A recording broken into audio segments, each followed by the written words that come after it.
अभी आज वही हुआ जिसकी हमको आशंका थी।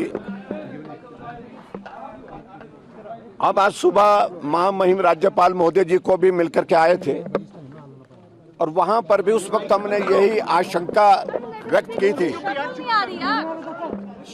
कि बजट पारित करने के लिए कांग्रेस के पास बहुमत नहीं है और वो बहुमत साबित करने के लिए सिर्फ एक ही हथकंडा करेगी, वो भारतीय जनता पार्टी के विधायकों को सदन से सस्पेंड करेगी।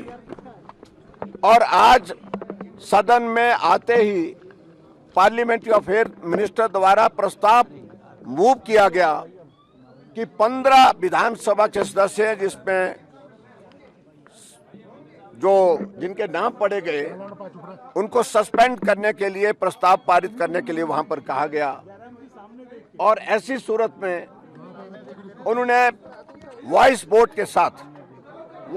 के साथ उस प्रस्ताव को पारित किया और हमें मार्शल के माध्यम से बाहर जाने के लिए विवश किया।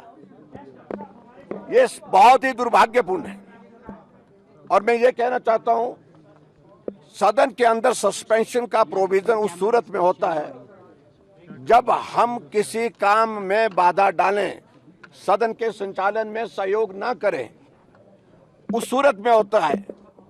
सदन में हम सुचारू रूप से कार्यवाही का संचालन करने के लिए तैयार थे और आज कट मोशन पर बहुत महत्वपूर्ण चर्चा होनी थी।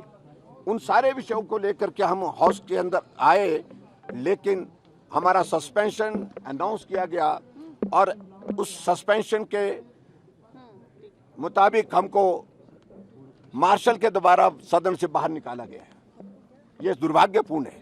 ये हिमाचल के इतिहास में नहीं, पूरे देश के इतिहास में शायद पहली बार हो रहा होगा किसी विधानसभा के अंदर, जब बजट को पारित करने के लिए विपक्ष के सदस्यों को बिना किसी कारण के, बिना किसी वजह के सस्पेंड किया जा रहा है।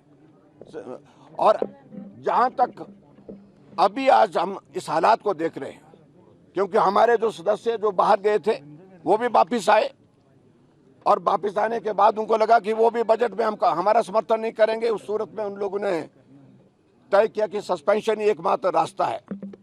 मैं यही कहना चाहता हूं, सस्पेंशन उस सूरत में होता है जो विधानसभा का हमारा मंडप है, विधान मंडप जो होता है, वेल ऑफ द हाउस है, उसमें अगर हमने कुछ व्यवधान डाला होता कल, तब समझ में आता है। लेकिन जब स्पीकर साहब को मिलने के लिए कल गए, उन्हें मार्शल वहां लगा दिया गेट के पास। हमने मार्शल को कहा कि हमें मिलने दीजिए, कहा कि आदेश दिया है स्पीकर साहब कि आप नहीं मिल सकते। स्पीकर को मिलने के लिए अध्यक्ष जाए, विधानसभा के सदस्य जाएं, विपक्ष के नेता जाएं और उनको रोकने के लिए मार्शल वहां पर खड़े कर दें।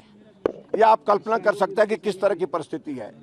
और इसलिए आज जो किया है ये बहुत ही दुर्भाग्यपूर्ण है।